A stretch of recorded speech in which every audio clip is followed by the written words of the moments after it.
सिंहस्कन्धा सवारुरां नानालङ्कारभूषितां चतुर्भुजा महादेवीं नागयज्ञोपवीतिः शङ्खसारं समायुक्तां वामपाणितयानितां चक्रञ्च पञ्चबाणञ्च धारयति च दक्षिणे रक्तवस्त्रपरियुधां शक्तिसमन्वितां देवी नारदादिसेवितां पूजितां देवीं जगद्धात्री नमोस्तुते।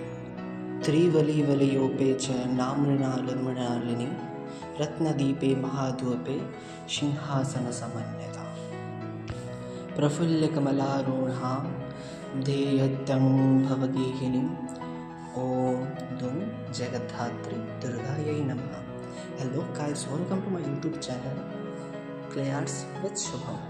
तो आज हम माता जगद्धात्री के पूजा उपलक्ष्य में उनके बारे में कुछ जानते हैं। पहले उनकी स्तुति में जो पाठ किया मैंने, उसमें ये कहा गया है कि माता जगद्धात्री चतुर्भुजा है। वे अपने दाहिने हाथ में चक्र और पंचबाण और वाम हाथ में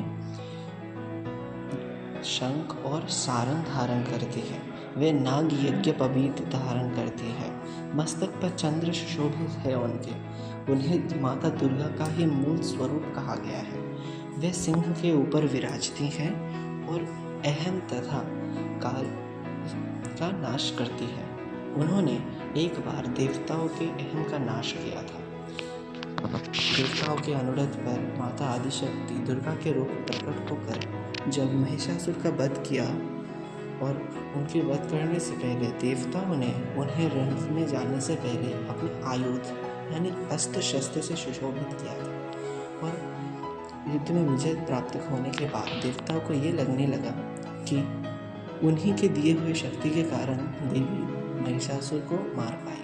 वे अपने शक्ति के मद में मत्त होकर अपने कार्य को छोड़कर, जैसे इंद्रदेव वर्षा, सूर्यदेव प्रकाश और वायुदेव वायु, अपना कार्य छोड़कर मद मत्सर में लिप्त हो गए।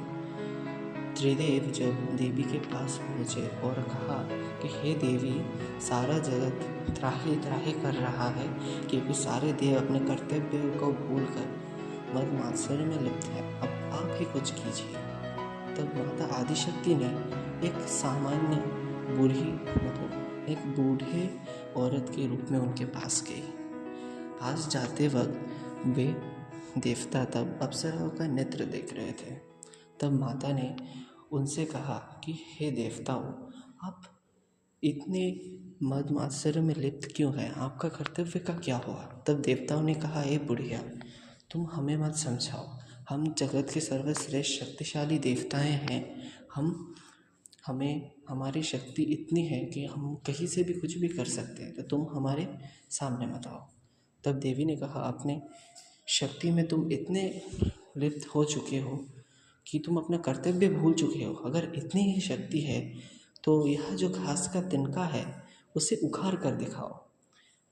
सभी देवताओं ने हंसकर हाथ से खींचने की शुरुआत की, पर नहीं खींच पाए।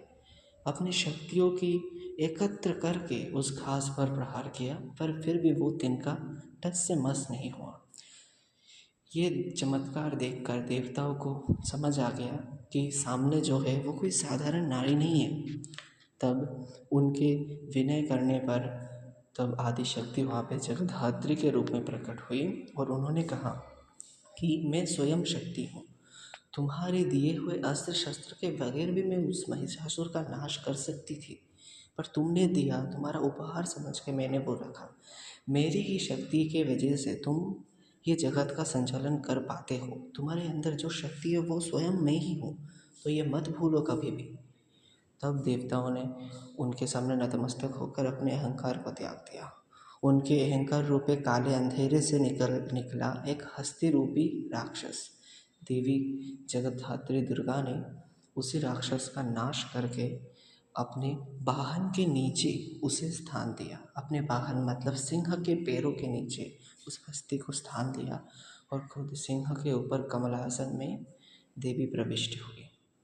चतुर्भुजा रूप में रक्त वस्त्र धारण करते हुए देवी समग्र जगत का धारण करती है और पालन कार्य करती है। वह समग्र जगत के सभी लोगों के, सभी देवों के, सभी शक्ति के, समग्र चीज़ों के शक्ति के स्रोत वही है। जय माँ जगद्धात्री। उन्हें मूल दुर्गा कहा जाता है। माता जगद्धात्री की प्रतिमा बनाते बनाते कहानी आज यहीं तक ख़त्म होती है और प्रतिमा भी पूरी हो चुकी है। तो जय माँ जगद्धात्री बोल के आज यहीं पे ये वीडियो एंड करते हैं। जय माँ।